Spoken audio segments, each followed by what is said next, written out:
কোথায় পেয়েছেন এসব মাজার? কিছু মানুষের মাজারের প্রতি এত মহব্বত, আমার মনে হয় বিশ্ব নবীর উপর এত মহব্বত নেই। কিয়ামতের ময়দানে দুই প্রকার মানুষকে আল্লাহ সবচাইতে বেশি অপমান করবেন। তার এক নম্বরে দুনিয়ায় যারা মাজারের খাদেম ছিল, আরে কুষ্টিয়াতে দুই জায়গায় খাদেম বেশি, গোলাপ শাহ, লালন শাহ। আর জায়গা পান না খেদমত করার? এক কথা বলেন এখানে। মাজার কেন্দ্রিক যদি ইসলাম হতো, এই পৃথিবীতে সর্বোত্তম মাজার হচ্ছে মুহাম্মদ রাসূলুল্লাহটা। ওখানে তো কাউকে আমি কোনোদিন টাকা দিতে, মোমবাতি দিতে, আগরবাতি দিতে দেখি না। কোন কারণে আপনি এখানে এই সমস্ত কাজ কারবার করেন? লা তাত্তাখিদুল কুবুর মাসাজিদা, কবরকে সেজদার জায়গা বানিও না। অথচ লালনের মাজারে যে দেখেন এখনো অনেকে সেজদায় পড়ে আছে। এইটা আমি একদিন গিয়েছিলাম, কিভাবে শিরক চলছে। কোরআন দিয়ে হাদিস দিয়ে বললে বাংলাদেশে 48,000-এর মাজার, একটাও টিকবে না। আজকে দেখলাম দুইটা মাজার অলরেডি বড় বড়, যেগুলো সবচাইতে বেশি ইনকাম হতো দেওয়ানবাগি, আর ওদিকে 8 রশি ভেঙে গুড়িয়ে দিয়েছে। শিরক যে দেশে চলে, ওই দেশে আল্লাহর রহমতের দৃষ্টি আল্লাহ তুলে নেয়। আমার তো মনে হচ্ছে যেভাবে দেশ থেকে এখন শিরক আস্তে আস্তে আরম্ভ হচ্ছে দূর হওয়া, আল্লাহর রহমত এই দেশটা আল্লাহ ভরে দেবে ইনশাআল্লাহ। কোন মৃত মানুষের প্রশংসা করা 3 দিনের উপরে জায়েজ নেই। ভালো করে শুনে, আমি বানিয়ে বলছি। যত আপনজন হোক, মারা গেলে 3 দিনের পরে আপনি আর শোক পালন করতে পারবেন না। 3 দিন পরে শোক পালন করা জায়েজ নেই কার কেউ মারা গেলে। হ্যাঁ, বিধবা মহিলা স্বামী মারা গেলে সর্বোচ্চ 3 মাস 10 দিন বিবাহ ছাড়া থাকতে পারবে। আপনাকে আত্মীয় হয় গোপালগঞ্জের ওই লোক, কবে মারা গেছে এতদিন পর্যন্ত আপনার শোকই যায় না।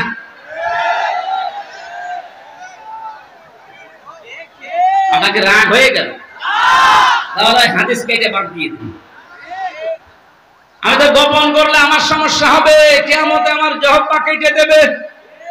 কথা বলুন। আমি আপনাকে বাঁচাতে চাচ্ছি, যেটা ইবাদত 1 দিন 2 দিন 5 দিন না। ওয়া'বুদ রাব্বাকা হাত্তা ইয়াতিয়াকাল ইয়াকিন, সূরা হিজরের 99 নম্বর আয়াত, 14 নম্বর পারা, 6 নম্বর পৃষ্ঠা, 5 নম্বর লাইনে আছে। আল্লাহ বলেন ইবাদত করবা 2 দিন 5 দিন না, যতদিন মরণ না আসে ততদিন। এটা যদি একটা ইবাদতের কথা বলছি, শোক পালন করা জায়েজ নেই 3 দিনের উপরে। এজন্য ইমাম হোসাইন মারা যাওয়ার পরে আজও যারা শোক পালন ছাড়েন না, আপনি ইসলামে নেই। এটা একটা বেদাত। এক কথা বলেন না কেন?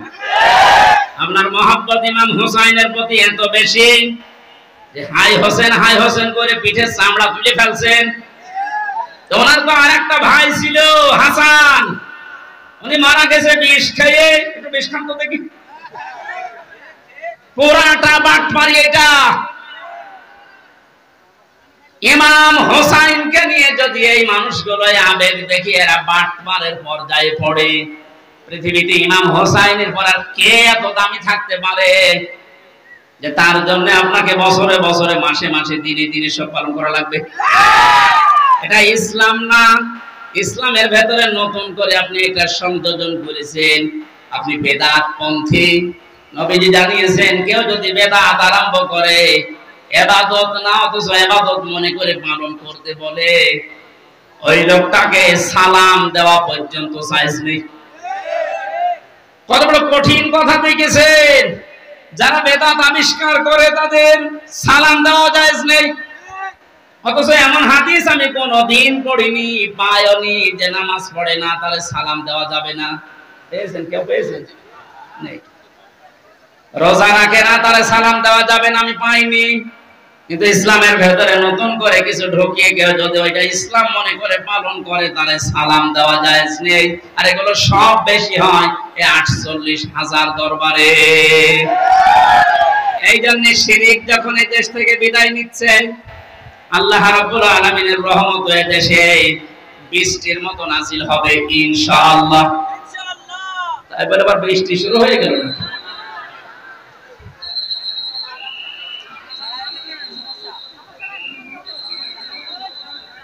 এই কারেন্টে ফেলিস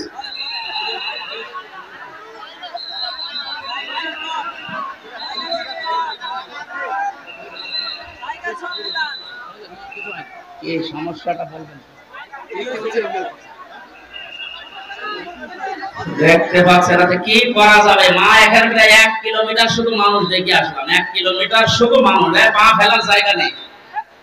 যেখানে আছেন ওইভাবে থাকেন ভাই। আর আপনাদের এই চাইতে আর বড় জায়গা ছিল না?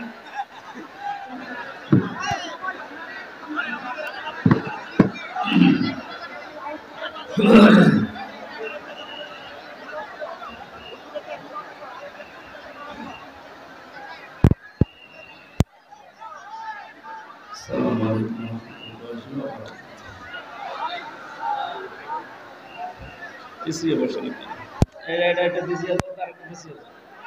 একটু পিছিয়ে দাও, মানুষগুলো ডিস্টার্ব করবে। হ্যাঁ ঠিক আছে, আপনারা পিছিয়ে আরো পিছিয়ে বসুন।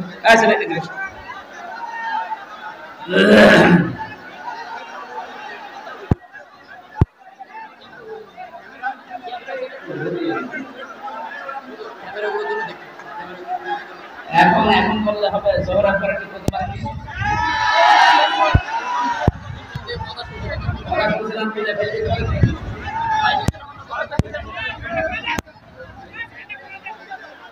ঠিক আছে, আর এখানে পেছনে হ্যাঁ এটা সরান পেছনে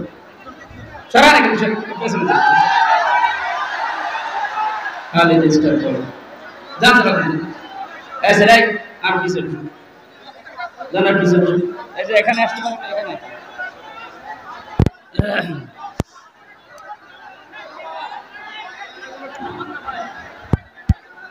এখন বললে হবে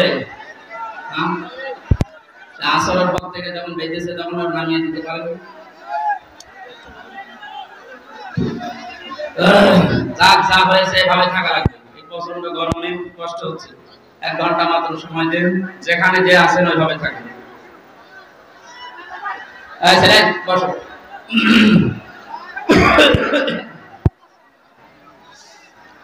আলহামদুলিল্লাহি রাব্বিল মাশরিকাইনি ওয়া রাব্বিল মাগরিবাইন আল্লাযী খালাকা কুল্লা শাইইন যাওজাইন ওয়া ওয়াজাবা আলাইনাল ইহসানা বিল ওয়ালিদাইন ونشهد أن لا إله إلا الله وحده لا شريك له وأشهد أن محمدا عبده ورسوله سيد الكونين صلى الله عليه وعلى آله وصحبه وأتباعه أجمعين ليلا ونهارا في الطرفين فقد قال الله تعالى في كلامه المجيد وبرهانه التوحيد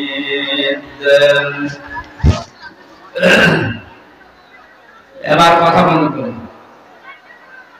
বন্ধ করে তেলাওয়াত করেন। আউযু বিল্লাহি মিনাশ শাইতানির রাজিম বিসমিল্লাহির রহমানির রহিম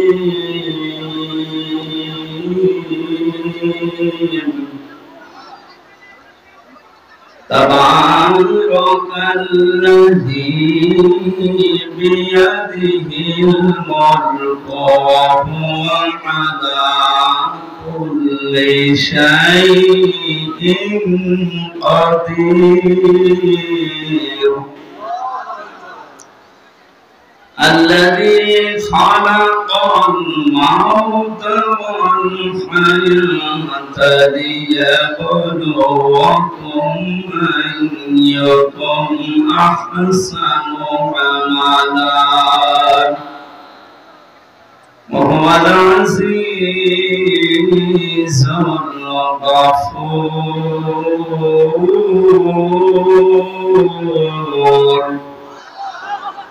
صدقت يا ربنا اللهم صل على سيدنا مولانا محمد وعلى آل سيدنا مولانا আমাদের প্রভু এক নবীর উম্মত জীবন বিধানে ওই শিবানী কোরআন তবে কেন এখনো হে মুসলমান এক হও করিয়া আলহামদুলিল্লাহ। প্রাণপ্রিয় জেলা কুষ্টিয়া বেড়ামারা থানার অন্তর্গত ষোলদা ঘাটপাড়া জামে মসজিদের উদ্যোগে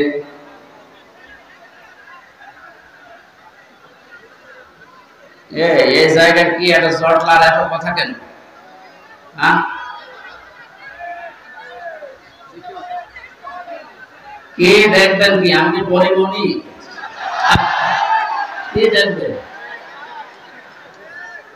দেখার মতো মানুষ যা ছিল সে তো পালিয়েছে। সুন্দর চেহারা দেখেননি? সারা জীবন তো দেখলেন, এখন বাকি দেখবে। যাই দেখেছেন এ পর্যন্ত থাকে, কালকে ইন্টারনেট থেকে নামিয়ে দেখবেন, বসে কথা বলবেন। আপনি যাই করেন কথা বলবেন।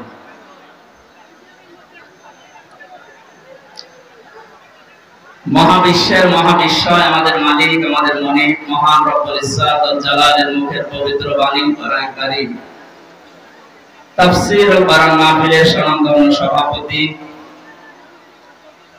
বিশিষ্ট আইনজীবী আমাদের জেলার কৃতি সন্তান অ্যাডভোকেট মোহাম্মদ তৌহিদুল ইসলাম আলম দামাত বারাকাতুহুল আলিয়া, বলেন আমিন। এখান থেকে একটু বসা লাগবে, যে যেখানে আছেন বসে। কথাটা যারা বলছেন আমাদের কিন্তু গোনা হয়ে যাচ্ছে। যেখানে দাঁড়িয়ে আছেন ওই জায়গাটাকে বসা যায় না। মাহফিলের প্রধান অতিথি বাংলার কৃতি সন্তান বীর মুক্তিযোদ্ধা সাবেক সংসদ সদস্য কুষ্টিয়া ২ নির্বাহী সদস্য বাংলাদেশ জাতীয়তাবাদী দল কেন্দ্রীয় কমিটি এলাকার অভিভাবক জনাব অধ্যাপক শহীদুল ইসলাম, হায়াতে তাজ্জেবা সিহাতে কুল্লিয়া কামনা করছি আল্লাহ যেন দান করে। এতক্ষণ আলোচনা রাখলেন ইসলামিক চিন্তাবিদ হাফেজ মাওলানা মুফতি মইনুল হক আহসানী ঝালকাঠি। আলোচনা রেখেছেন হাফেজ মাওলানা নজরুল ইসলাম, হাফেজ মাওলানা রবি সিকদার। মঞ্চে বসা ওলামা ইকরাম, সামনে বসা মুসলমান ভাইরা, পর্দার আড়ালের সম্মানিত মা এবং বোনেরা, প্রশাসনের ভাইরা, প্রাণ প্রিয় কুষ্টিয়াবাসী, দল মত নির্বিশেষে কোরআনের এই অনুষ্ঠানে যারা এসেছি ইবাদত মনে করি। এটা এখন ইবাদত চলছে না, ইবাদত আরম্ভ হয়ে গেছে। ইবাদতে যেভাবে আমরা কথা বলি না, এদিক ওদিকে তাকাই না, হাসাহাসি করি না, গল্পগুজব বন্ধ থাকে, একটা ঘন্টা যদি আপনি কোরআন বোঝার জন্য ইবাদত মনে করে বসে ঠিক ওইভাবে থাকবেন। যদি এরপরও আপনি ব্যত্যয় ঘটান তাহলে আপনার এই আলোচনাটা, এই অনুষ্ঠানটা নষ্ট করার গুনাহ হবে। ফাস্তামিউ লাহু ওয়া আনসিতু। আল্লাহ তাআলা বলেন কোরআনের আলোচনা আরম্ভ হলে একদিকে চোখ থাকতাম, দুই নম্বরে তোমরা মন কান লাগিয়ে শুনবা। আমরা দুইটা এখানে চাই, কথা বন্ধ হবে এবং আমরা যেন দিলের কান লাগিয়ে শুনতে পারি। লাআল্লাকুম তুরহামুন, আশা করা যায় আল্লাহর রহমত তোমাদের উপরে নাযিল হবে। আমরা এখানে এসেছি রহমত পাওয়ার জন্য না গজব পাওয়ার জন্য?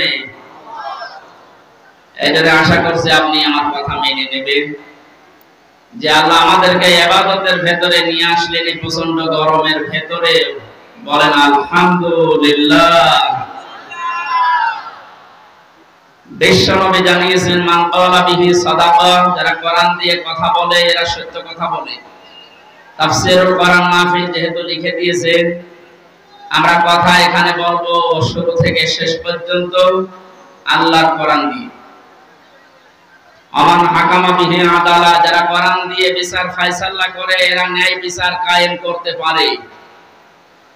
কোরআনের বিচার এখনো পর্যন্ত আমরা দেখি নাই, এই জন্য কাঙ্ক্ষিত মানের শান্তি দেশে এখনো প্রতিষ্ঠিত হয়নি। এই কথার সাথে একমত আছেন তো? কাঙ্ক্ষিত মানের শান্তি পেতে হলে আল্লাহর এই বাণী, এই কালাম ছাড়া বিকল্প আর কিচ্ছু নেই। বহু কিছু আমরা দেখেছি 53 বছরে, কেউ কিছুই করতে পারে।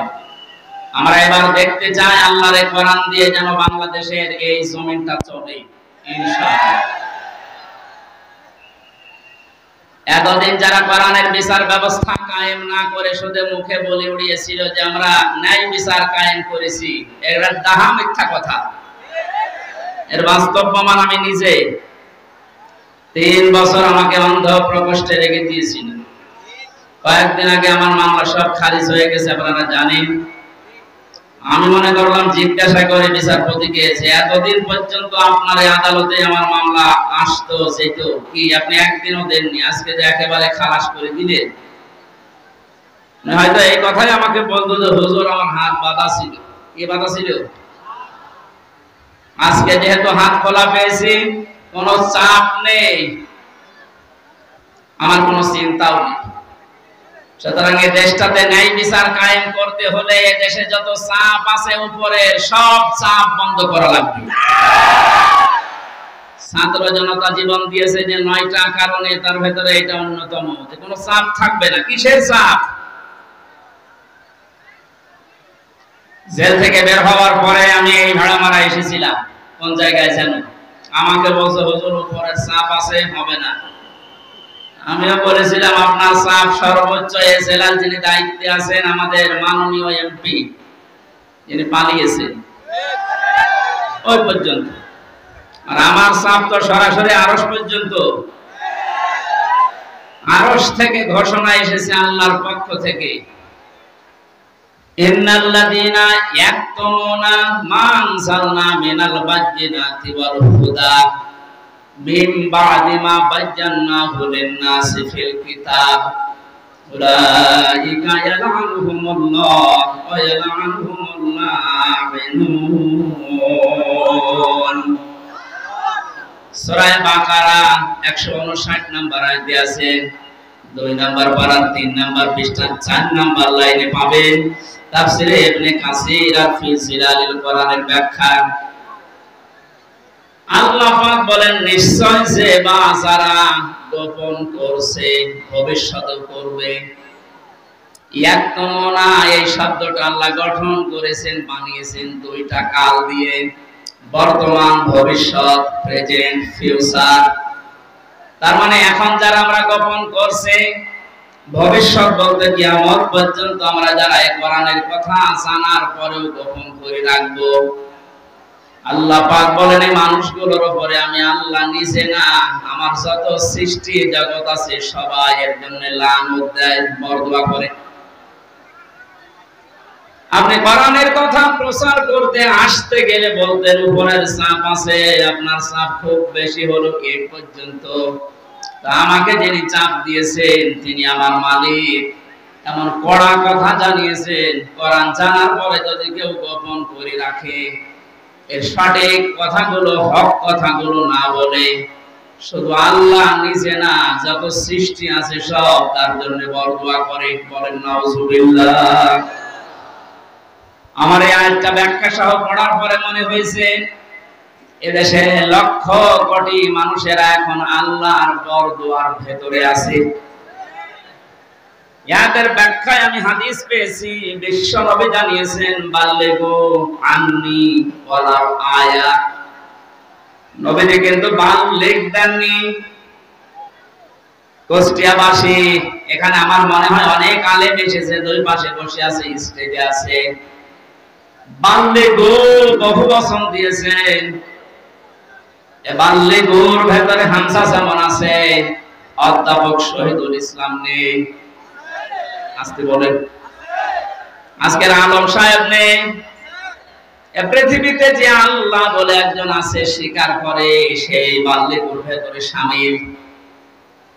তোমরা প্রচার করো সবাই মিলে, আন্নি আমার পক্ষ হতে, ওয়ালাউ আয়া যদি একটা আয়াত তোমাদের জানা থাকে। প্রাণ প্রিয় কুষ্টিয়াবাসী, আপনাদেরকে আমি বাঁচাতে চাই। কোরআনের চোখ লাগিয়ে দেখতে পাচ্ছি এই হাদিসটা কিয়ামতে আমাদের বিরুদ্ধে যাবে। সবাই মিলে দায়িত্ব পালন করো। যে যতটুকু জানো, যতটুকু জানা আছে, ওইটাও দুনিয়ায় জীবিত থাকতে পৌঁছিয়ে দাও। এই ঘোষণা কার?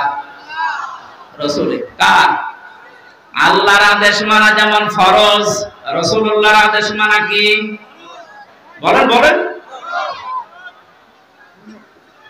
নবীজির আদেশ মানাও ফরজ, কারণ তাকে আল্লাহ শারিআ বানিয়েছেন, শরীয়ত প্রণেতা।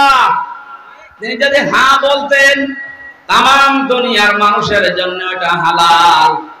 যদি না বলতেন, তামাম দুনিয়ার মানুষের জন্য এটা হারাম হয়ে যেত। এত বড় পাওয়ার দিয়েছিলেন আল্লাহ পাক নবীকে, পৃথিবী থেকে শুধু পা তুললে আসমানে চলে যেতেন। নবীজি একবার হাতের আঙ্গুলে ভাবে ইশারা দিয়েছিলেন, তার সম্মানে আল্লাহ আকাশের চাঁদ পর্যন্ত দুই টুকরা করে দিয়েছেন। বলেন আলহামদুলিল্লাহ। এত বড় পাওয়ার যে নবীকে দিলেন, তার কথা ছিল সবাই মিলে পৌঁছাবা, কেউ যেন বাকি থাকবা না। একটা আয়াত যদি তোমার জানা থাকে, ওইটাও সীমিত থাকতে পৌঁছিয়ে দাও আমার উম্মতদের কাছে। বিদায় হজের ভাষণের সময় নবীজির সামনে মাত্র 1,14,000 কম বেশি এরকম সাহাবী ছিল। নবীজি জানিয়েছিলেন, আজকে যারা উপস্থিত আছো, যে মানুষগুলো আমার সামনে নেই, কিয়ামত পর্যন্ত দুনিয়ায় যারা আসবে, আজকের এই 27টা পয়েন্টের কথাগুলো সব মানুষের কাছে পৌঁছিয়ে দেবে। সেই দায়িত্বের ভেতরে আমার যেমন, আপনি যতটুকু জানেন আপনারও ওই রকম। এটা ফরজ মনে করে যদি আজ আমরা সবাই এই দায়িত্বটা নামাজের মতো পালন করতাম, যে যতটুকু জানি আমি প্রচার করব, বাংলাদেশে কোরআনের অনুষ্ঠানে কেউ বাধা দেওয়ার সাহস পেত না। কে বাধা দিত তখন? সবার দায়িত্ব এইটা। হামজার হয়তো একটু আয়ত্ত বেশি আসে কোরআনে, এজন্য বেশি প্রচার করবে। আপনি কিছু না হলেও কিছু তো জানেন। আপনি যদি জানেন যে কুল হু আল্লাহু আহাদ, এইটাই প্রচার করা আপনার নামাজের মতো ফরজ। এ পর্যন্ত বোঝাতে পেরেছি? এই কথা বলেন না কেন? আজকে থেকে দায়িত্ব শুধু আলেমদের। বলেন, যে যতটুকু জানেন ওইটাই প্রচার করবেন, তাহলে এই দেশে কেউ আর কোরআন প্রচারে বাধা দেওয়ার সাহস দেখাবে না ইনশাআল্লাহ। আমরা আল্লাহ এবং তার সৃষ্টি জগতের বরদোয়া থেকে, গজব থেকে, লানত থেকে বেঁচে থাকতে পারবো। পক্ষান্তরে অপর পৃষ্ঠায় আল্লাহ জানিয়েছেন, কোরআনে কারিমের জ্ঞান থাকার পরে যদি কোনো মানুষ দুনিয়ার কোন স্বার্থ পেয়ে সিদ্ধির কারণে গোপন করে রাখে,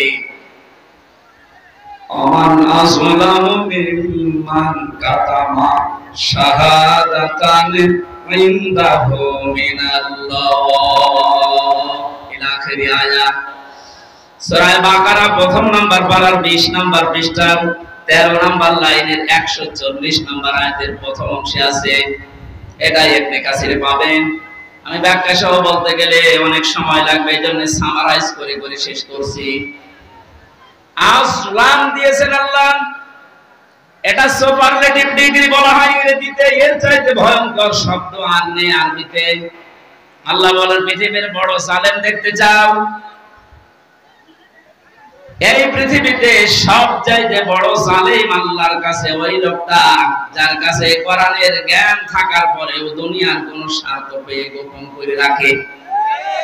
আর আমার তো মনে হয় বাংলাদেশে এই চরিত্রের মানুষ বেশি।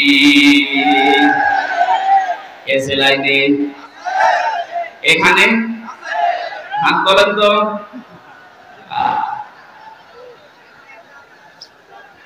আরে আল্লাহর ভাষায় বড় জালেম হয়ে উঠবেন কিয়ামতে। আমি সেদিন মিরপুরে জালেমের ব্যাখ্যায় বলেছিলাম, জালেম এই শব্দটা এত ঘৃণিত আল্লাহর কাছে, আল্লাহ নিজে জালেমদের বিরুদ্ধে মামলা দায়ের করবে। কুষ্টিয়াবাসী সূরা সূরা 42 নম্বর আয়াতের প্রথম অংশ, ইন্নামাল মুমিনুনা সাবিলু আলাল্লাযিনা ইয়াযলিমুনান নাস। আল্লাহ পাক বলেন অবশ্যই আমি নিজে মামলা দেব, নিজে কেস করব, অভিযোগ দায়ের করব তাদের বিরুদ্ধে যারা এই দুনিয়াতে মানুষ হয়ে মানুষের উপরে অত্যাচার করছে এবং করবে। আল্লাহ ইয়াসলিমুনাল মুসলিমুনা দেননি যে মুসলমানদের উপরে শুধু অত্যাচার করে তারা আমার মামলার আসামি না। ইয়াসলিমুনান নাস, পৃথিবীতে যে কোনো ধর্ম অনুসরণ করতে পারে কিন্তু তো মানুষ ও কি মানুষের উপরে যারা জুলুম করছে ভবিষ্যতেও করবে। কেন ভবিষ্যৎ দিলেন? আল্লাহ জালেম না দিয়ে ইয়াসলিমুন দিলেন কেন? পৃথিবীতে এখনো অনেকে জুলুম করছে, এমনকি পৃথিবীতে অনেকে এখনো টার্গেট নিয়ে আছে ভবিষ্যতে জুলুম করবে। এটা আমি বেশি বলে ফেললাম। অনেকে যে জুলুম করবে তার ভাবসাব দেখে বোঝা যাচ্ছে। জালেমরা তো পালিয়েছে। জালেমের পরে 5 তারিখ থেকে আজকের এই 9 তারিখ, 1 মাস 4 দিনে আমরা অনেককে জুলুমের সাথে জড়িত হতে দেখে ফেলেছি। এখন যদি আপনি জুলুম শুরু করেন, থালা হাতে পেলে কি করবেন? সুতরাং আপনি থামেন। যারা জুলুম করছেন তাদের সর্বোচ্চ নেতা বারবার ওখান থেকে ভিডিও বার্তা পাঠাচ্ছে যে থামেন। এ দলের নাম নিয়ে কেউ যদি জুলুম করে, অত্যাচার করে, চিন্তা করে, যে কোনো কাজ করে, এর জন্য দল দায়ী না, সে তার নিজের জন্য দায়ী।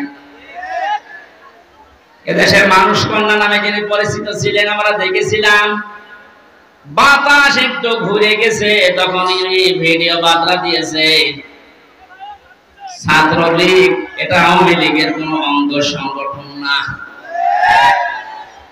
এত আদর মহব্বত দেখতাম, অথচ বাস্তবতায় একটু বাতাস ঘুরেছে। তাই যদি এই পরিচয় দিয়ে ওরা আমাদের দলের কেউ না, অঙ্গ সংগঠন না, যিনি অলরেডি এখন ঘোষণা দিতে আছে প্রতিদিন কিছু মানুষের কাজ কারবার দেখে, এরপরও যদি আপনি সংশোধন না হন আপনারও কপালে জালেমদের মতো আগুন লাগবে। আমি আর নিচে নামলাম না, নাকি আরো নামবো? অত নিচে নামা ঠিক হবে না, কারণ এখনো তো ভালো শুরু হয়নি। এই আয়াত দিয়ে যেটা শিক্ষা দিতে চাই, কুষ্টিয়াবাসী 64 জেলার ভেতরে কুষ্টিয়া আমার কাছে প্রিয়, কারণ এখানে আমার জন্ম। সব জেলার চাইতে আপনাদেরকে বেশি ভালোবাসে একটু, কারণ এখানে আপনাদের সাথে আমার সম্পর্ক একটু বেশি। কথা বলে ঠিক কিনা? আশা করছি আপনি বুঝেছেন। জালেমরা কিন্তু হামজার টার্গেট না, জালেমরা টার্গেট আল্লাহ। সুতরাং 15.5 বছরে যিনি জুলুম করেছেন, আমি 11টা ফেরেশতা দেখেছি। প্রথমে যেটা দিয়ে শুরু হয়েছিল মিডিয়ার 950 উপরে আমার সাথে জেলখানায় 3টা বছর অনেককে দেখেছি। দীর্ঘ শ্বাস যখন ফেলতো ডাক দিয়ে বলতো হামজা ভাই আর 1 মাস পরে রিটায়ার্ড হয়ে যাব, অথচ 14 বছর জেলে আছি, কিচ্ছু জানি না। আপনি এই শ্বাসটা কিভাবে নষ্ট করবেন? মাজলুম যদি কোনো কথা মুখ দিয়ে একবার বের করে ফেলে, আল্লাহর নবী জানিয়েছেন ইত্তাকি দাওয়াতাল মাজলুম ফাইন্নাহা লাইসা বাইনাহু ওয়া বাইনাল্লাহি হিজাব। মুসলিম শরীফের হাদিস। নবীজিকে দিয়ে আল্লাহ বলাচ্ছেন, নবী আপনি বলেন, হে পৃথিবীর মানুষেরা যা করো করো, কিন্তু মাজলুমের বরদুয়া থেকে নিজেকে বাঁচিয়ে রাখবা। কারণ মাজলুম যদি এরকম কোন শব্দ বের করে ফেলে, ওটা সঙ্গে সঙ্গে আরশে চলে যায়। কত মাজলুমের চোখের পানি জেলখানার অন্ধপ্রকোষ্ঠে পড়ছে। এই পৃথিবীতে দেখলাম এই বাংলাদেশ নামে একটা দেশ, এখানে 1628 জন মানুষ এই চেয়ারে বসে দায়িত্ব পালন করছে। মেন যারা বাস্তবে দেখেছিলাম এই 1628 জনের ভেতরে 1627 জনের হাত বাঁধা, একজনের হাত খোলা ছিল। একজনের হাত খোলা ছিল আবু সাইদের। ওর হাত যদি খোলা না থাকবে এভাবে করে দিল কি করে?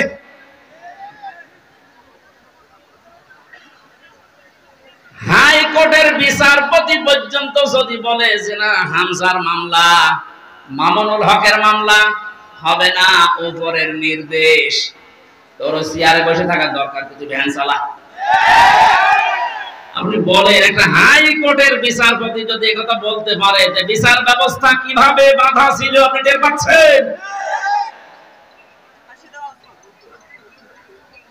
একটা দেশ কত বড় দুর্নীতিগ্রস্ত হয়ে গেলে জাতীয় মসজিদের ইমাম পর্যন্ত পালিয়ে যায়। আর কার নাম বলবেন? জাতীয় মসজিদের ইমামও পালিয়ে গেছে।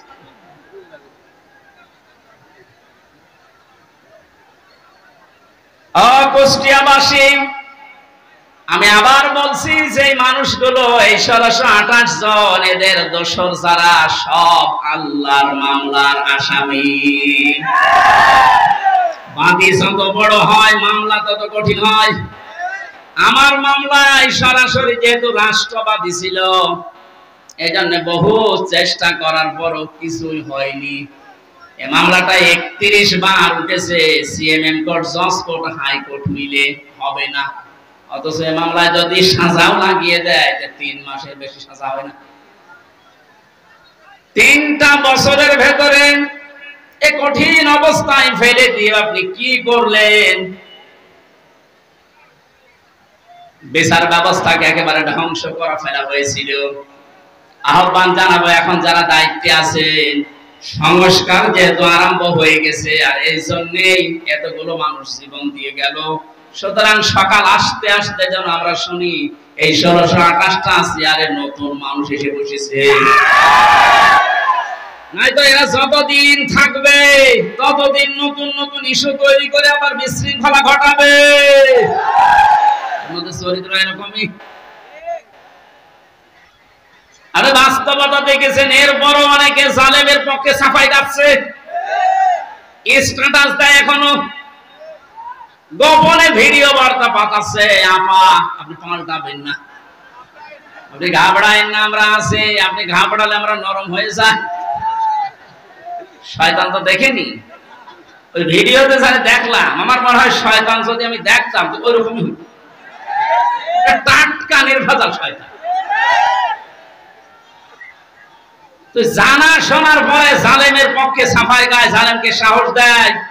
নবীজি জানিয়েছেন, তিরমিজি শরীফের হাদিস, কেউ যদি জেনে শুনে জালেমকে সাপোর্ট দেয়, তার পক্ষ নেয়, তাকে ভালোবাসে, সহযোগিতা করে, ও নবীর উম্মত থেকে বের হয়ে যায়। সুতরাং আপনি নবীর উম্মত থাকবেন না বের হয়ে যাবেন, এখন সিদ্ধান্ত নিন। যেহেতু জালেমদের প্রতি বরদোয়া, জালেমদের প্রতি মামলা কার? ছোটখাটো জালেম যারা আছেন, এখনই তওবা করে ফিরে আসেন। আমার বংশ, আমার বাড়িতে এই যে ইবি থানা, আগে সদর থানায় ছিল, এখন ইবি থানা, হালসা না ডাবিরাপিটা, বংশের 100 জনের 98 জন আওয়ামী লীগ। ওরা আমার মনে হয় যে শক্ত আওয়ামী লীগ। ওরা বঙ্গবন্ধুকে মনে করতো সেকেন্ড। 5 তারিখের পরে বিকাল আসতে আসতে আমার কল দিয়ে বলছে, বাবাজি আমরা সব পাল্টিয়ে গেছি। পাল্টিয়ে গেছি মানে এখন আমরা সব জামাত ইসলামী করি। কিসের জামাত? আর এটা করেছেন এই 15.5 বছর আগে, ওটা শোধ হবে, এরপরে জামাত ইসলাম।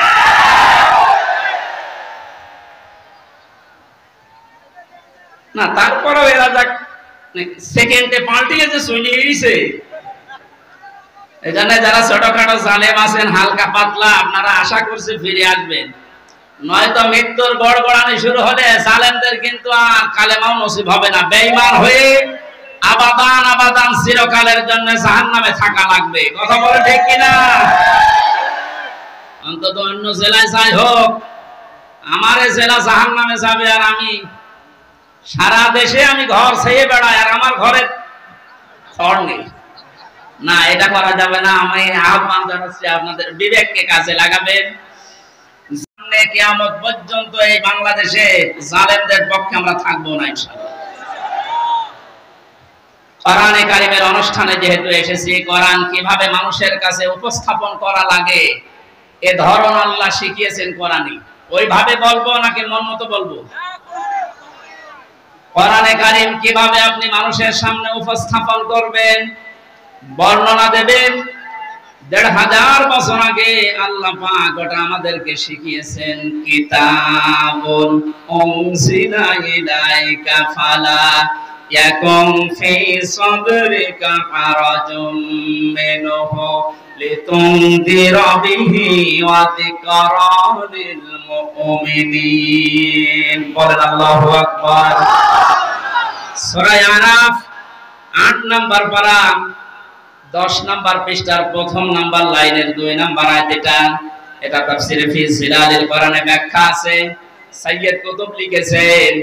আল্লাহ পাক বলেন, নবী এই যে একখানা কিতাব এটা আপনাকে আমি দিলাম, এটা যখন মানুষের সামনে আপনি বর্ণনা দেবেন, ব্যাখ্যা করবেন, তাফসীর করে শোনাবেন, 2টা বিষয় খেয়াল করবেন। হারাজুম মিনহু লিতুনদিরা বিহি লিসাদরিকা, আপনার মনের ভেতরে যেন কোনো সন্দেহ, সংশয়, দ্বিধা, দ্বন্দ্ব, ভয়, ভীতি এগুলো আপনার মনে যেন না ধরে। আর যিকরা লিল মুমিনিন, কোরআন এই দেশে এই পৃথিবীতে মুমিনদের জন্য উপদেশ। এর ভেতরে হারাজন শব্দের ব্যাখ্যাটা ইম্পর্টেন্ট। এইদিকে হারাজনের ব্যাখ্যায় আমি 2টা অর্থ পেয়েছি। হে নবী, আপনি যখন কোরআনের কথা বলতে যাবেন, অনেক মানুষ আছে না বোঝার কারণে আপনার উপরে মন খারাপ করতে পারে। এরকম মানুষ নেই দেশে? কথা বুঝতেছেন? কোরআন যেভাবে আল্লাহ উপস্থাপন করেছেন, যেভাবে তিনি বর্ণনা দিয়েছেন, ওই ফোর্সে যদি বর্ণনা দেওয়া হয়, অনেক মানুষের সীমিত জ্ঞানের কারণে ওই বক্তব্য বুঝবে না, সেটা উল্টাপাল্টা ধারণা আপনার উপরে আসতে পারে যে হুজুর মনে হয় রাজনীতি করছে। এরকম ধারণা দেশে নেই। 2 নম্বরে, আবহমান কাল থেকে এমন এমন নিয়ম নীতি মানুষ ইবাদত মনে করে পালন করে আসছে, যেটা আসলে ইসলামে নেই, কোরআনে নেই, হাদিসে নেই, কিন্তু মানুষ ইসলাম মনে করে পালন করে আসে। আপনি কোরআনের ব্যাখ্যা দিলে ওইগুলো টিকবে না, তখন ওই মানুষগুলো আপনার প্রতি মন খারাপ করবে। এর বাস্তব প্রমাণ এই যে মাজার আছে না, কি সার মাজার জানো?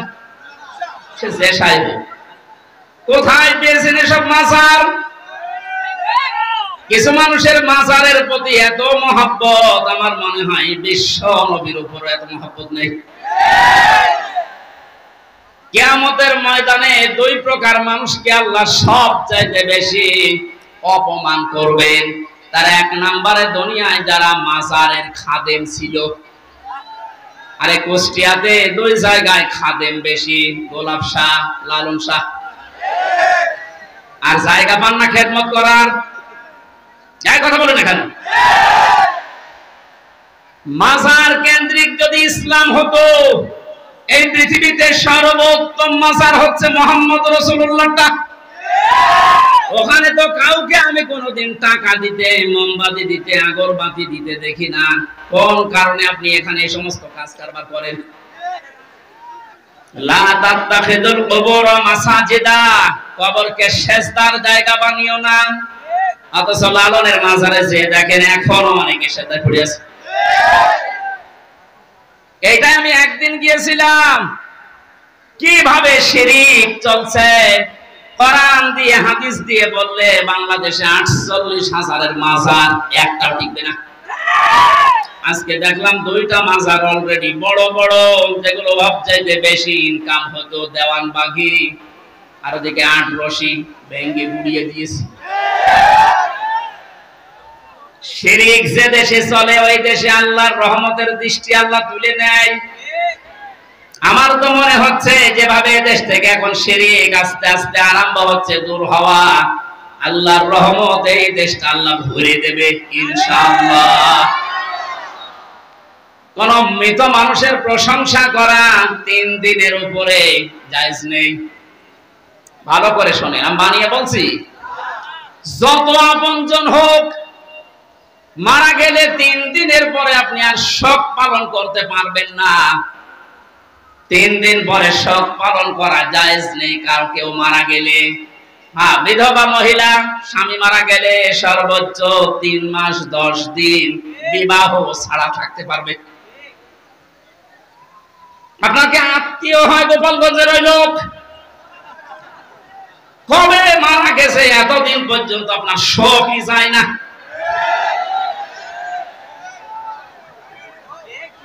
আপনাকে রাগ হয়ে গেল, তাহলে হাদিস কেটে বাদ দিয়ে দিন।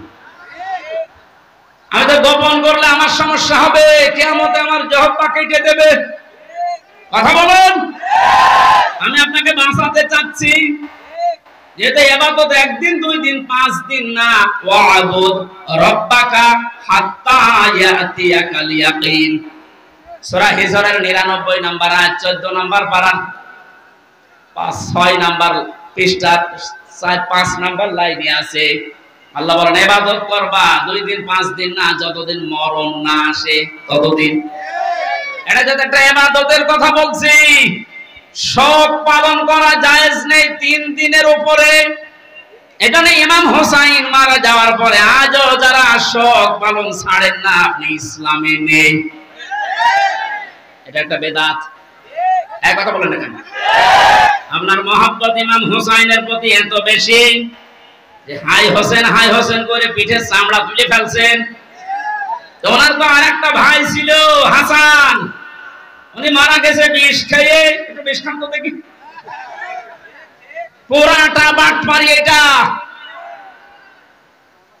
ইমাম হোসাইনকে নিয়ে যদি এই মানুষগুলো আবেগ দেখি এরা বাটপারের পর্যায়ে পড়ে, পৃথিবীতে ইমাম হোসাইনের পর আর কে এত দামি থাকতে পারে যে তার জন্য আপনাকে বছরে বছরে মাসে মাসে দিনে দিনে সব পালন করা লাগবে?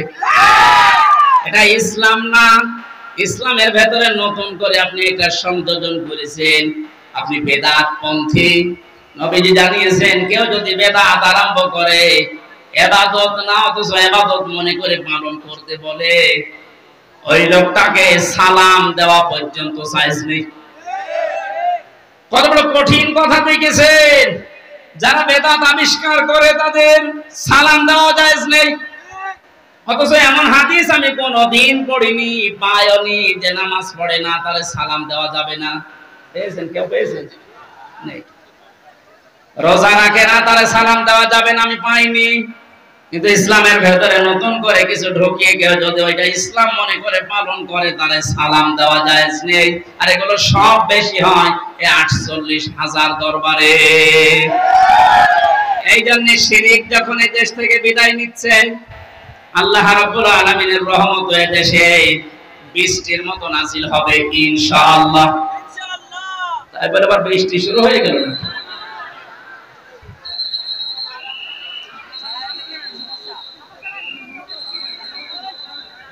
এই কারেন্টে ফেলিস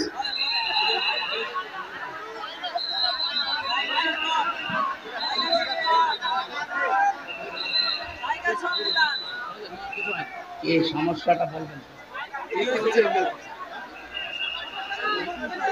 দেখতে পাচ্ছেন কি করা যাবে? মা এখান থেকে 1 কিলোমিটার শুধু মানুষ দেখে আসলাম, 1 কিলোমিটার শুধু মানুষ, পা ফেলার জায়গা নেই। যেখানে আছেন ওইভাবে থাকেন ভাই। আর আপনাদের এসে আর বড় জায়গা ছিল না? না, কষ্ট হয়ে যাচ্ছে মানুষের। মানুষকে কষ্ট দেওয়াটা ঠিক না। এখন কি করবো? এদের যেভাবে আছেন থাকেন, ওইভাবে থাকেন। না, আমি সব বাদ দিয়ে দিলাম। আমি প্রবেশ করছি কোরআনের তাফসীরে। সূরা মুলক থেকে মাত্র 2টা আয়াত পড়েছি, যেহেতু তাফসীরুল কোরআন মাহফিল লিখে দিয়েছে, এর হক আদায় করা দরকার। আমরা তাফসীর আকারে আরম্ভ করছি ইনশাআল্লাহ। জবান ভরে কোরআনের এই সোনালী আয়াত এবার পড়ে না। আউযু বিল্লাহি মিনাশ শাইতানির রাজীম। বিসমিল্লাহির রহমানির রহিম। তাবারাকাল্লাযী বিয়াদিহিল মুলকু ওয়া হুয়া আলা কুল্লি শাইইন কাদির। সূরা মুলক কোন সূরা? মুলক শব্দের শাব্দিক অর্থ রাজত্ব। মুলক মানে কি? আল্লাহ রাব্বুল আলামিন সূরা মুলক নাযিল করে 30টা আয়াত দিয়েছেন, 3টা রূপক দিয়েছেন। এর প্রথম 2টা আয়াতে আল্লাহ নিজের পরিচয় তুলে ধরছেন, নিজের বড়ত্ব, মহত্ব, আমিত্ব। কারণ আল্লাহ পাক নিজের বড়ত্ব তুলে ধরতে পারে, তাছাড়া দুনিয়ার কোন সৃষ্টি তার নিজের বড়ত্বের পরিচয় তুলে ধরতে পারে না। এই গুণটা শুধুমাত্র আল্লাহর। কারণ অহংকার করা, বড়ত্ব করা এটা আল্লাহর চাদর, ইজার। কেউ যদি অহংকার করে, বড়ত্ব দেখায়, সে যেন আল্লাহর চাদর নিয়ে টানাটানি করে। হাদিসে কুদসি, পৃথিবীর কোন সৃষ্টি যদি আল্লাহর চাদর নিয়ে টান দেয়, আল্লাহ তাকে জমিনে আছাড় দিয়ে অপমান করে। এর বাস্তব প্রমাণ এই 5 তারিখের আগে জালেমরা ধরাকে সারা জ্ঞান করে এমন কোন বিষয় নেই, বিভাগ নেই যেখানে ওরা অহংকার আর তাকাব্বুরি, বড়ত্ব দেখায়নি। আল্লাহ পাক ধরেছেন এমন কায়দায়, ওয়ালাহুম আযাবুম মুহিন। আল্লাহ বলেন জালেমদেরকে যখন আমি ধরি, এই মানুষগুলোকে অপমানজনক শাস্তির একেবারে নিম্নে পৌঁছিয়ে দেই। কত বড় অপমান আল্লাহ করেছে এই কালামানিককে। পর্যন্ত উড়ে গেছে। তার কি দেখাবে আল্লাহ? যেদিন আর বেশি উড়ে যায়, সেই দিন আমি শুকরিয়া আদায় করেছি, মাবুদ এরকম বিচার ব্যবস্থায় থাকতে যত অবিচার করেছে, তো মানুষ ছিল না, একটা টাটকা জানোয়ার ছিল। ওর কারণে যত মানুষ বিনা কারণে দুনিয়া থেকে বিদায় নিয়েছে, মরণের আগে ওই রকম কঠিন শাস্তি ওরে তুমি দিও। একটা দিন যাচ্ছে, ওর শাস্তির মাত্রা বাড়ছে। এখন হাসপাতালের বেডে দেখেন পড়ে আছে। বেশি যেহেতু নেই, বাকি জিনিসগুলোর অবস্থাও মনে হয় নড়বড়ে। কথা বলে না কেন? জালেমদেরকে আল্লাহ এভাবে ধরে, মরতে দেরি হবে জালেমদের। কোরআনে কারীম জানাচ্ছে, লাহুম মিন জাহান্নামা মিহাদু ওয়া মিন ফাওকিহিম গাওয়াশ ওয়া কাযালিকা নাজিসিস সালিমিন। সূরা আরাফের 41 নম্বর আয়াত। আল্লাহ পাক বলেন এই মানুষগুলোকে, হে নবী আপনি যখনই কবরে রাখবেন এই জালেমদের, ওদের কবরের উপরে আমি আল্লাহ জাহান্নামের আগুনের পোশাক দিয়ে দেব, বিছানাটাও হয়ে যাবে জাহান্নামের আগুনের। কারণ এইভাবে করে আমি জালেমদেরকে একটার পরে একটা শাস্তি দিতে থাকি। এজন্য আল্লাহর যে বিষয়টা সাজে, বড়ত্ব করা, অহংকার করা, এটা যেন কিয়ামতের আগে কেউ করবেন না। তাহলে আছাড় দেবে কে? আরো জোরে বলেন কে? আল্লাহ আছাড় দিতে পারে না? পারে না? বলেন। আরো দেখবেন কি আছাড় দেবে আপনাকে। আর 5 তারিখের আগেও আপনার যে দাপট ছিল, 5 তারিখে বিকাল 5টা বাজতে বাজতে আল্লাহ একেবারে মাটির সাথে মিশিয়ে দিয়েছে।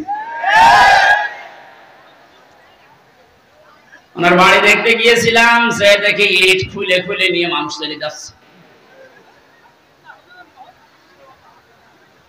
ওর পরের দিন 6 তারিখে আমার অনুষ্ঠান ছিল ঝিনাইদা। শুনলাম ওখানে এক জালেমকে উলঙ্গ করে পিটিয়ে মেরে টাঙিয়ে রেখেছে। এটা মানুষের উপরে কত ঘৃণা জন্মালে লাশ পর্যন্ত পিটিয়ে টাঙিয়ে রাখতে পারে বলেন তো? এখানে এমন কোন জীবন যেন আমরা গঠন না করি যে পৃথিবীর কেউ কোনো আফসোস করে না আমি মারা গেলে। ফামা বাকাত আলাইহিমুস সামাউ ওয়াল আরদু ওয়া মা কানু মুনসারিন। এই পৃথিবীতে এমন মানুষ বিদায় নেয়, তার জন্য আকাশও কাঁদে না, জমিনও কাঁদে না, ইন্না লিল্লাহ কেউ পড়ে না। আমাদের জীবন আমরা এভাবে তৈরি করব না। আল্লাহ এই জন্য বড়ত্বের কথা দিয়ে আরম্ভ করলেন। তাবারাকাল্লাযী বিয়াদিহিল মুলক। আল্লাহ বলেন বড়ত্ব, বরকতময়, সম্পদশালী, শক্তিশালী সব কিছু আমি আল্লাহর কুদরতি হাতের ভেতরে। ওয়া আলা কুল্লি শাইইন কাদির। সব কিছুর উপরে একচ্ছত্র ক্ষমতা আমি আল্লাহর, আর কারো নেই। এই বিশ্বাসটা যার ভেতরে যত বেশি জন্ম নেবে সে তত বেশি বিনয়ী হবে। আর এই বিশ্বাস যার ভেতরে যত বেশি কম থাকবে ওই মানুষগুলো তত উগ্র হবে। কথা বলে ঠিক কিনা? আল্লাহ আমাদের এই বিশ্বাসটা যেন হযরত ওমরের মতো ভরপুর করে দেন, বলেন আমিন। তাবারাকা শব্দটা দিয়ে আল্লাহ আরম্ভ করলেন কেন? মানুষ যে সমস্ত বিষয়ে আল্লাহকে দোষ দিতে পারে, সমস্ত দুর্বলতা, অক্ষমতা, দোষ, যত রকমের আয়েব আছে সব থেকে আমার আল্লাহ নিজে মুক্ত, পবিত্র। এজন্য তাবারাকা দিয়ে তিনি আরম্ভ করেছেন আয়াতটা। আল্লাহ নিজের পরিচয়, বড়ত্বের কথাগুলো মানুষকে শোনাচ্ছিলেন। হঠাৎ করে আলোচনার ধরন পাল্টিয়ে ফেলেছেন। এবার আল্লাহ আরম্ভ করলেন মানুষের জীবন সংক্রান্ত বিষয় নিয়ে। আল্লাযী খালাকাল মাউতা ওয়াল হায়াতা লিয়াবলুয়াকুম আইয়ুকুম আহসানু আমালা ওয়া হুয়াল আজিজুল গফুর। রব্বুল আলামিন বলেন তিনি সে আল্লাহ এতক্ষণ যার বড়ত্বের, মহত্বের, বিশালত্বের কথা শুনছিলেন, যেটা বলে কোনোদিন কিয়ামতের আগে আর শেষ করা যাবে না। এত বড় আল্লাহ, সব দিকে তার ক্ষমতা আছে, চলছে, চলবে ইলা ইয়াউমিল কিয়ামাহ, কিয়ামত পর্যন্ত। এবার আল্লাহ আস্তে করে আলোচনার ধরন পাল্টিয়ে তিনি বললেন তিনি সে আল্লাহ যিনি তোমাদের মউত আর হায়াত বানিয়েছেন, যেন তিনি পরীক্ষা করতে পারেন তোমাদেরকে, তোমাদের ভেতরে কে সবচাইতে বেশি ভালো কাজ করে তার কাছে যেতে পারে। ওয়াল আজিজুল গফুর, তিনি হচ্ছেন আজিজ এবং গফুর। এই ছিল বাংলা অর্থ। এবার আসেন আমরা ব্যাখ্যার দিকে যাচ্ছি। আল্লাহ বানিয়েছেন সর্বপ্রথম মানুষের মউত, তারপরে হায়াত। আল্লাহ হায়াত না বলে আগে মউতের কথা কেন দিলেন? মুফাসসির লিখেছেন তাফসিরে, মানুষকে আল্লাহ এটা স্মরণ করাতে চেয়েছেন, পৃথিবীর মানুষেরা তুমি যত উপরে ওঠো না কেন এ কথা সব সময় মনে করবা, স্মরণ রাখবা যে তোমার মরা লাগবে। এটা আল্লাযী খালাকাল মাউতা দিয়েছেন। 2 নম্বরে ওয়াল হায়াতা, তোমাদের হায়াত আমি আল্লাহ বানিয়েছি। তাফসিরে মুফাসসির দিয়েছেন হায়াত প্রধানত 5 প্রকার। কয় প্রকার? 1 নম্বরে আমরা একটা হায়াতে ছিলাম, আলমে আরওয়ার হায়াতে, এই জগতে আমরা বসবাস করেছি। ওখান থেকে আল্লাহ আমাদেরকে পাঠিয়েছেন আলমে পুতুন, মায়ের পেটের জগতে। এরপরে আমাদেরকে এখানে দিয়েছেন আলমে দুনিয়া, এই পৃথিবীর জগতে। এরপরে আরেকটা জায়গায় নিয়ে যাবেন আলমে বারজাখ, কবরের জগতে। এরপরে সর্বশেষ একটা জগৎ আরম্ভ হচ্ছে, শুরু হবে, শেষ হবে না, আলমে আখিরাহ। মওত আল্লাহ আগে দিয়েছেন স্মরণ করাতে যে বান্দা চাই করো মরা লাগবে। হায়াত আল্লাহ 5 প্রকার বানিয়ে দুইটা আমাদের থেকে বিদায় নিয়েছে, সামনে দুইটা আছে, আমরা মাঝখানেরটায় আছি। এখান থেকে বোঝা যায় সামনে পেছনে যেহেতু দুইটা চলে গেছে, সামনের দুইটা হায়াত আমাদের কাছে মাস্ট বি, বারজাখ আর আখিরাত আসবে। কথা বলে ঠিক কিনা? যেহেতু মাঝেরটায় আছে, এ জগতের কাজ হচ্ছে লিয়াবলুয়াকুম, তিনি তোমাদেরকে পরীক্ষা করতে চান। আইয়ুকুম আহসানু আমালা, তোমাদের ভেতরে সবচেয়ে বেশি ভালো কাজ করে কে আসতে পারে। কুষ্টিয়াবাসী খুব খেয়াল করেন আল্লাহর এই কথাকে, তিনি কিন্তু বেশি বেশি কাজ চাননি, তিনি চেয়েছিলেন ভালো কাজ। কি কাজ?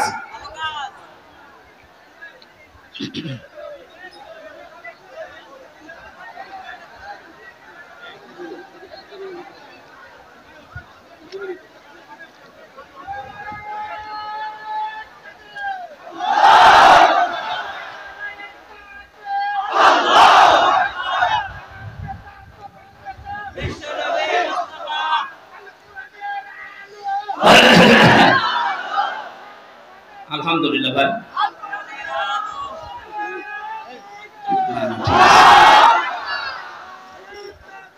কুষ্টিয়াবাসী একটু খেয়াল করেন তো, তাফসীর মাহফিলে তাফসীর শোনার জন্য মন দিয়ে যারা বসে আছেন, দুইটা জগৎ চলে গেছে অলরেডি, আর একটা জগৎ দুইটার সামনে আছে। মাঝখানেরটায় আল্লাহ যেটা দিলেন আহসানু আমালা, আল্লাহ বেশি কাজ চান না, তাহলে আকসারু আমালা দিতেন। আল্লাহ দিয়েছেন আহসানু, ইসমে তাফসীর, আমি সবচেয়ে ভালো কাজটা চাই, বেশি কাজ চাই না। বাস্তবে আয়াতের পুরো উল্টা। এই 15.5 বছর আপনি দেখেছেন বহু কাজের হাতে দিয়েছে, কিন্তু কাজগুলো ভালো হয়নি। কুষ্টিয়ার মেডিকেল কলেজের দিকে তাকান, হওয়ার আগেই ভেঙে পড়ে গেছে। এটা বানিয়ে বললাম? আমি জেলখানায় থাকতে যুগান্তর পত্রিকায় যেই দিন দেখেছি যে বানানোর আগে, উদ্বোধনের আগে পড়ে ভেঙে গেছে।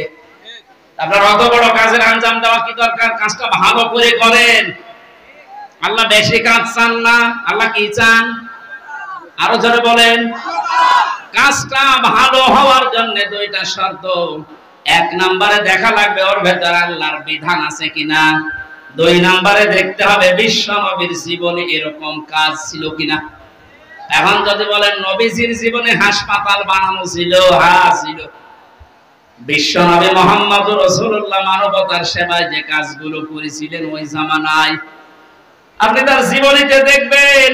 এই যে মিডিয়ার কথা এসেছে আজকে আসার সময় বলছিল, এজন্য মনে পড়ছে আমি বলছি।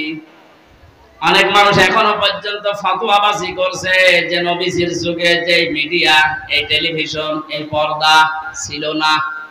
এই প্রযুক্তি যারা ব্যবহার করছে এরা হারাম কাজে আছে।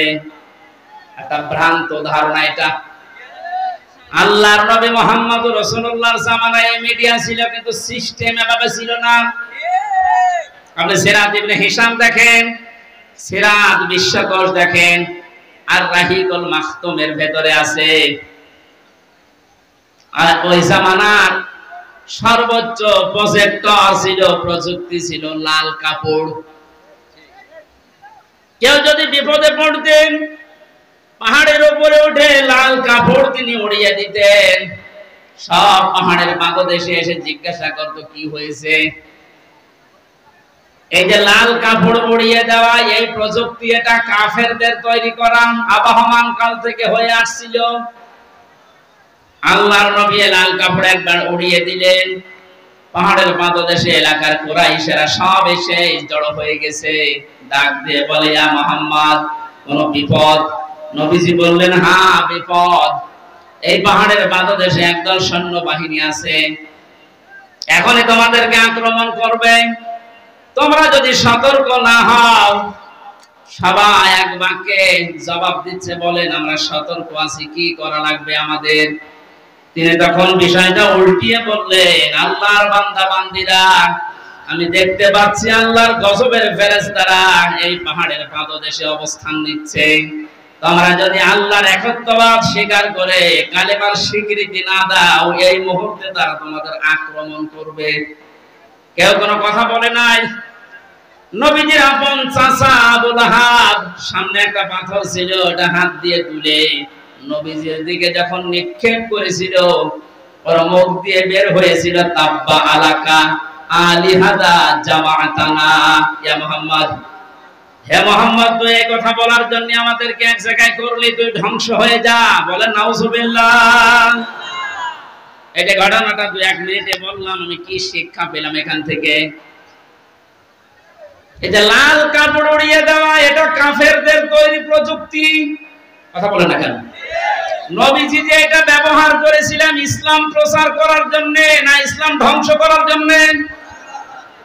আজ এই মিডিয়াগুলো যদি ইসলাম প্রচারের জন্য ব্যবহার করা হয় 100% জায়েজ। এটা যদি ইসলাম ধ্বংস করার জন্য ব্যবহার করা হয় এটা 100% হারাম। হ্যাঁ, এখানে একটা মাসলা আছে। পুরুষের জন্য যে সাতরটা এতটুকু আপনার জন্য এই টেলিভিশনে হোক, বাইরে হোক, পর্দায় হোক জায়েজ আছে। ইমাম আবু হানিফা রাহমাতুল্লাহ আলাইহির মত অনুযায়ী একটা পুরুষের মুখমণ্ডল, হাতের কবজি, পায়ের পাতা এতটুকু বাদ দিয়ে পুরা শরীর যদি ঢাকা রাখে তাহলে একটা মহিলার সামনে আসলে আপনার গুনাহ নেই। আমি আবার বলছি মাসলাটা, একটা মেয়ে লোক যদি নিজের মুখমণ্ডল, হাতের কবজি, পায়ের পাতা খোলা রেখে চলাফেরা করে, দেখাশোনা করে, জায়েজ আছে, এর দিকে তাকানো জায়েজ আছে। কিন্তু যদি খাস পর্দা করতে চায়, হাত মোজা, পা মোজা দিয়ে মুখ ঢেকে শুধু চোখ দুটো বের করে, এটা সর্বোত্তম। কিন্তু বাস্তবতায় যদিও কর্মজীবনে সে বাইরে যেতে চায়, হাতের কবজি, মুখমণ্ডল, পায়ের পাতা খোলা রেখে ও কাজ কারবার করতে পারবে। এটা যদি আপনি সামনে দেখুন যেমন জায়েজ আছে, এই পর্দায় দেখলেও সেরকম জায়েজ আছে। এবার আসেন পুরুষেরটা। আল্লাহর নবী জানিয়েছেন একটা পুরুষের সাতর হচ্ছে মা নাভি থেকে শুরু করে হাঁটু পর্যন্ত। এটা যদি ঢাকা রাখে, বাকি শরীরে কাপড় চোপড় নেই, তার দিকে তাকানো জায়েজ আছে না নেই? 100% জায়েজ আছে, কারণ সাতর ঢাকা আছে। আমরা যেটা নিয়ে এসেছিলাম এই যে আহসানু আমালা, এই শব্দটার ব্যাখ্যা করতে গিয়ে আমি বেশি, আল্লাহ যেহেতু বেশি বেশি কাজ চাননি কোরআনে, ভালো কাজ চেয়েছেন, এখানে একটা মাসলা আমি বের করেছি। পৃথিবীতে আমরা একটা বিষয় এখনো পর্যন্ত মনে হয় ক্লিয়ার না, মিজানের পাল্লা। শোনেননি নাম? মিজানের পাল্লা নাম শুনেছেন? এই জিনিস দিয়ে কি করে? আমল মাপে। কি মাপে? আরো জোরে বলেন। এখানে অধ্যাপক বসে আছে, অ্যাডভোকেট বসে আছে, আলেমরা বসে আছে। এই বিষয়টা ক্লিয়ার করব আজকে ইনশাআল্লাহ। কোরআনে কারিমে মাপার যন্ত্রের যে সমস্ত নাম আমরা পেয়েছি, ফাআম্মা মান সাকুলাত মাওয়াজিনুহু ফাহুয়া ফি ঈশাতির রাদিয়া ইলা আখির আয়াত। আল্লাহ পাক বলেন কোন মানুষের সেকাল, ওজন, এটা মাপ দেওয়া হবে যেটা দিয়ে। এটা যদি ভারী হয়, ওজন যদি বেশি হয়, তাকে সন্তোষজনক জীবন, তার মানে জান্নাতে তাকে পৌঁছিয়ে দেওয়া হবে। আমাদের দেশ, বিশেষ করে আমি বহু দেশ থেকে এই তথ্যটা পাওয়ার চেষ্টা চালিয়েছি। বাংলাদেশ, ভারত, পাকিস্তান, এই 3টা দেশে একটু সমস্যাটা বেশি এই যে মাপটা নিয়ে। আমরা মনে করি কিয়ামতের ময়দানে আল্লাহ মিজানের পাল্লায় আমাদেরকে ওজন দেবেন। আমাদের ওজনটা দেবেন কি বলেন তো? আমল। বলেন না কেন? আরো জোরে বলেন, আর একবার বলেন। আমল। আমল এটা আরবি শব্দ, বাংলা কাজ। আমল মানে কি? এ পর্যন্ত বুঝেছেন কিনা বলেন? আমল মানে কি? আরো জোরে বলেন। এবার আমার প্রশ্ন অধ্যাপক সাহেবের কাছে, পৃথিবীর প্রতিটি জিনিস পরিমাপ করার জন্য আলাদা আলাদা যন্ত্র আছে। আমি যদি বলি স্যার এই স্টেজটা একটু মেপে দেন, এটা দাড়ি পাল্লায় তুলে দেবে। কি দিয়ে মাপবে? ফিতা দিয়ে। বলেন বলেন। যদি এখন বলি যে 1 কেজি চাল মেপে দেন, ওটা ফিতা দিয়ে মাপবে? কি দিয়ে? বলেন। এই যে এখানে পানি আছে, এই পানি যদি ওনারে মাপতে দেয়, উনি ফিতা দিয়ে মাপবে? এটার জন্য লিটার আছে, সিসি আছে। কথা বলেন না কেন? দুনিয়ায় যত জিনিস যন্ত্র আছে, আপনি যে এতক্ষণ বলছেন যে কিয়ামতে আল্লাহ মাপবে, আমল কি মাপবে? আমল মানে বলেন, কাজ মাপতে হয় দাড়ি পাল্লা দিয়ে, যে 5 কেজি কাজ। বল হাজু বল। এই ধারণাটা আজ নিরসন করা লাগবে। ভুল ধারণায় আছি আমরা। এটা যদি আমার মনে হয় ক্লিয়ার হয়, অনেক বিষয় আপনার সামনে আজ স্পষ্ট হবে যে না, এগুলো আসলে ভ্রান্ত ধারণায় ছিলাম। আল্লাহ পাক বলেন আমি আমলের মাপ দেব কিয়ামতে মিজানের পাল্লা দিয়ে। কিসের পাল্লায়? মিজান মানে না, আপনি কোন অভিধানে পাবেন না মিজান মানে দাড়ি পাল্লা, মিজান মানে মানদণ্ড। মিজান মানে কি? আমাদের হাইকোর্টের সামনে দেখবেন একটা দাড়ি পাল্লা টাঙানো আছে, ওটার নাম কি? ওটা সরকার টাঙিয়ে রেখেছে দুই দিকে সমান সমান, নাকি একদিকে একটু ঝুলিয়ে আছে? দুই দিকে সমান কেন? সরকার দেশের জনগণকে বোঝাতে চায় এদেশের ইউনিয়ন থেকে শুরু করে জজ কোর্ট, হাইকোর্ট পর্যন্ত যদি কোনো বিচার না পাও, সুপ্রিম কোর্টে আসলে ন্যায় বিচার পাবা। এটা ন্যায় বিচারের প্রতীক। দাড়ি পাল্লা কিসের প্রতীক? আমাদেরকে যেহেতু আল্লাহ মাপবেন, আপনি বলছেন আমল, আমল মানে কাজ। আর এখানে কোনো পাগলেও বিশ্বাস করবে না কাজ মানুষ দাড়ি পাল্লায় তুলে দেয় যে 8 কেজি কাজ। কথা বলেন না কেন? কাজ মাপার জন্য আলাদা কোনো যন্ত্র আছে? কাজ মাপে মানুষ কি দিয়ে? সে মানদণ্ডটা কি? সিসি দিয়ে মাপে না, লিটার দিয়ে মাপে না, ফিতা দিয়ে মাপে না, গজ দিয়ে মাপে না, কেজি দিয়ে মাপে না। কাজ মাপতে হলে লাগে গুরুত্ব। কি লাগে? কাজ মাপতে হলে গুরুত্ব লাগে। এই কাজটা গুরুত্বপূর্ণ এবং গুরুত্বহীন। যতগুলো ইবাদত আল্লাহ দিয়েছেন, 550-র উপরে ইবাদত আমি পেয়েছি। প্রতিটি ইবাদতের ভেতরে কিছু গুরুত্বপূর্ণ জিনিস আছে, আর কিছু ইবাদতে গুরুত্বহীন জিনিস আছে। এই যে আজকের এই প্যান্ডেলটা, এটার গুরুত্বপূর্ণ বিষয় হচ্ছে খুঁটি আর সামিয়ানা। কথা বলছেন এখানে? এখানে গুরুত্বহীন অনেক জিনিস আছে। এই যে এটা, এই টেবিল, এই লাইট, এই যে ফুল ঝুলছে, এই ক্যামেরা, এগুলো না হলে কেউ স্টেজ বলবে না। বলবে না? কিন্তু খুঁটি আর সামিয়ানা না থাকলে স্টেজ বলবে। তাহলে এখানে দুইটা গুরুত্বপূর্ণ জিনিস পেয়েছি, আর গুরুত্বহীন জিনিস আরো 7-8টা পেয়েছি। কথা বলেন ঠিক কিনা?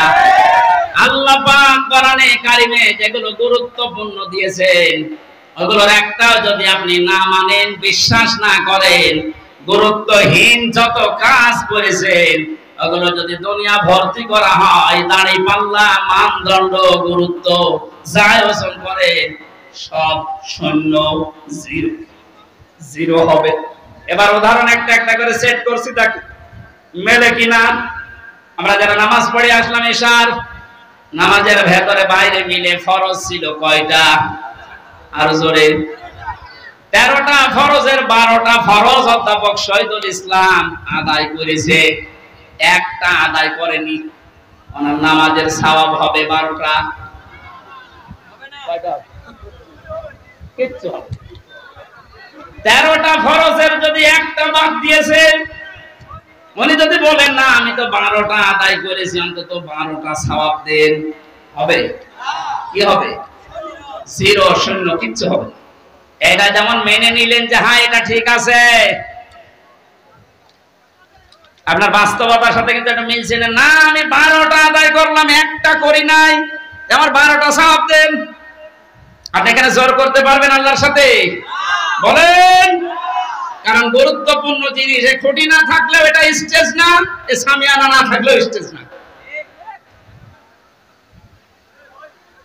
হ্যাঁ, ওয়াজিব আছে, যেটা যদি কেউ ভুল করে একটা দুইটা তাহলে তার জরিমানা দেওয়া লাগে, সসেজদা দেওয়া লাগে, এটা দিলে আবার পূর্ণ হয়ে যায়।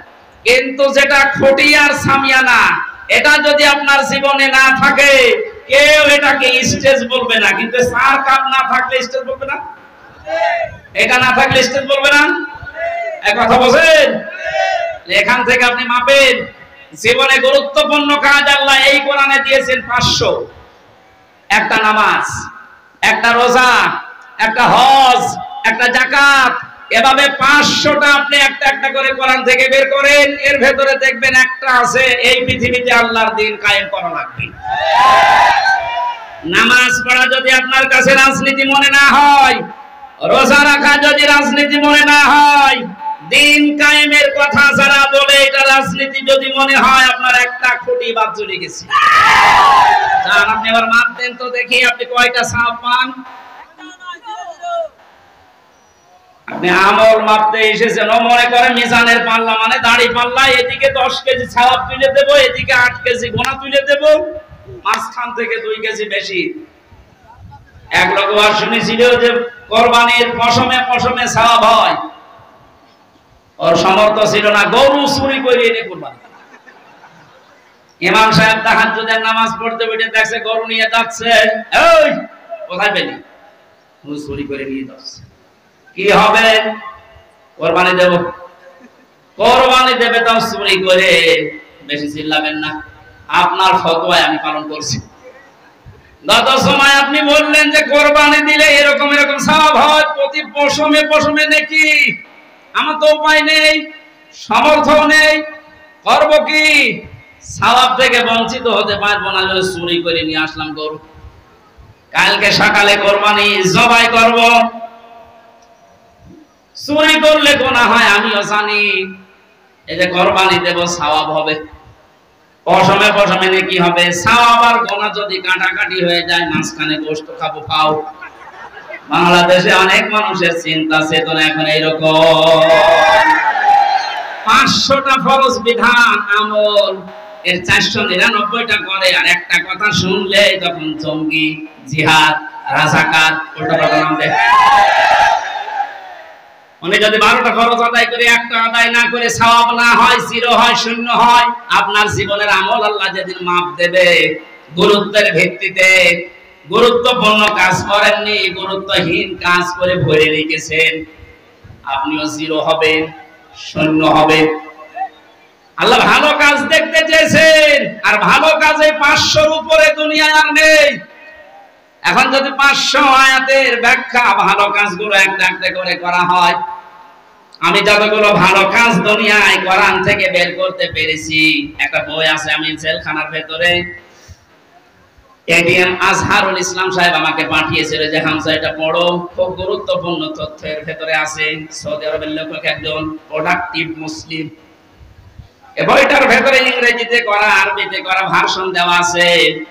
পড়াটা পড়ে 3 বছরের ভেতরে মনে হয় 7-8 বার আমি শেষ করেছি। এখান থেকে যে তথ্যগুলো পেয়েছি তার অন্যতম এইটা, কোন মানুষ যদি ভালো কাজ করতে চায়, কোরআনের উপরে দুনিয়ায় কোন ভালো কাজ, আরো জোরে বলেন, আমানা আমিলা বিহি উজিরা, যারা কোরআন দিয়ে কাজ করবে এদের কাজের পুরস্কার আল্লাহ নিজে দেবেন। জোরে বলেন আল্লাহু আকবার। তাহলে নামাজ যেমন কোরআনে আছে, রোজা আছে, হজ আছে, যাকাত আছে, এই কোরআনে কারিমে আল্লাহর দিন কায়েমের কথাও আছে। এই কাজ যদি কেউ দুনিয়ার কাজ মনে করে ছেড়ে দেয়, আল্লাহ আহসান আমালার ব্যাখ্যায় আব্দুল্লাহ ইবনে মাসউদ, আব্দুল্লাহ ইবনে আব্বাস, রাইসুল মুফাসসিরিন বলা হয় তাদেরকে, এই মানুষগুলো ব্যাখ্যায় লিখেছেন, আমরা যেমন বুঝেছি ভালো কাজ, আমাদের চাইতে কোরআনে কারীম থেকে ভালো কাজ বেশি বুঝেছিল সাহাবীরা। কথা বলেন না কেন? হযরত মুআজ মুআজ্জের দিকে তাকিয়েছেন, মাত্র 11 বছর 13 বছর, তারা কিন্তু আহসান আমালা বুঝেছিল যে ভালো কাজ কোনটা। আমরা মনে করি ভালো কাজ মানে জিকির করা, ভালো কাজ মানে দরবারে যাওয়া, ভালো কাজ মানে জুব্বা গায়ে দেওয়া, পাগড়ি মাথায় দেওয়া, দস্তরখানা বিছিয়ে খাবার খাওয়া, হ্যাঁ ভালো কাজ। কিন্তু সব চাইতে ভালো কাজ আল্লাহর কাছে কোনটা, এটা আমাদের চাইতে ভালো বুঝেছিল সাহাবীরা। এই বলেন না কেন? বলেন, আরেকবার বলেন। তাকান তাদের দিকে, কি বুঝেছিল তারা? এতটুকু বয়সে আল্লাহর দিন কায়েমের জন্য নিজের হাঁটুর উপরে, পায়ের গোড়মোড়ের উপরে ভর করে উঁচা হয়েছে, যেন আমি জিহাদের ময়দান থেকে বাদ না পড়ি। আল্লাহর দিন কায়েমের জন্য এত চেষ্টা চালিয়েছে যে এটাই ভালো কাজ। আর আমরা এখান থেকে যত পেছোতে পারি, ফাঁকি দিতে পারি, তত নিজেকে ধন্য মনে করছি। আল আজিজুল গফুর। আল্লাহ বলেন এই কাজ করলে দুইটা নাম আমি ব্যবহার করলাম। তাহলে আমার আলোচনার বিষয় হচ্ছে পৃথিবীর যত ভালো কাজ আছে সব চাইতে আল্লাহর নিকটে ভালো কাজ হচ্ছে আল্লাহর জমিনে আল্লাহর এই বিধান পালন করা। কথা বলেন না কেন? এটা যতদিন পর্যন্ত রাষ্ট্রীয়ভাবে কায়েম করতে না পারবেন, ইচ্ছা করলেও আপনি ভালো কাজ করতে পারবেন না। এ কাজ করতে গিয়ে যদি ভুল ত্রুটি হয়ে যায়, কোন দোষ ত্রুটি হয়ে যায়, আল্লাহ বলেন আমি আজিজুল গফুর, আমি তোর জন্য গফুর হয়ে দেখা দেব, অপরাধগুলো মাফ করে দেব। আর যদি ফাঁকি দেওয়ার চেষ্টা চালাও, মানুষকে ধোঁকা দিয়ে বোকা বানিয়ে আমি আল্লাহকেও যদি ধোঁকা দিতে চাও, আমি কিন্তু আজিজ, পরাক্রমশালী। আমি ধরি না এমনিতে, কিন্তু যদি ধরি বলে আর ছাড়ি না। ভালো কাজ বলতে আল্লাহ যেটা বুঝিয়েছেন, রাসূল যেটা বুঝেছেন, সাহাবীরা যেটা পালন করেছেন, আমাকে সহ প্রত্যেককে আল্লাহ এই ভালো কাজে আঞ্জাম দেওয়ার তৌফিক দিন। বলেন আমিন। এখানে আসার পরে কয়েকটা মাসলা আমাকে জিজ্ঞাসা করেছে, হুজুর মসজিদের টাকা মেরে খাওয়া কি? এটা আবার ফতোয়া দেওয়া লাগবে। 2 নম্বর এলাকায় শুনলাম 30 বছরের আগে ছেলেদেরকে পিতারা বিয়ে দিতে চান না। 30 বছরের আগে যদি ও কোনো গুনার কাজে জড়িয়ে পড়ে, ও জিনা করলে, ব্যভিচার করলে, ওটা শুধু একা পাবে না, ফিলাক্সিলোড হয়ে বাবা মায়ের আমলনামায় আসবে। এ মনে হয় ধরা খেয়ে গেছে। সম্মানিত ভাইরা, এটা করবেন না। রিস্কের দায়িত্ব আপনার হাতেও নেই, আপনার বড় হাতেও নেই। এই দায়িত্ব কার? আর ঘাড়ে সওয়াল তুলে দেন, দেখবেন রিস্কের ব্যবস্থা এমনি অটোমেটিক আল্লাহ করবে ইনশাআল্লাহ। এই ভরসা আল্লাহর উপরে আমাদের আছে না? এরকম গুনার কাজে জড়াবেন না। বিয়েকে সহজ করে দেন, জিনাকে কঠিন করেন। এই কথা বলছেন না কেন? আল্লাহ আমাদেরকে, আমি প্রচন্ড গরমে ভেতরে ঘেমে সব চলছে, আমার গলাও ব্যথা করছে, আর ঘন্টা পার হয়ে গেছে, আমি আর কথা বলতে চাচ্ছি না। আগামীতে কোন জায়গায় আসলে একটু আগে তুলে দেবেন, আর শীতের সময় মাহফিল নেবেন, গরমের সময় আর নিয়েন না। আল্লাহুম্মা আমিন। লা ইলাহা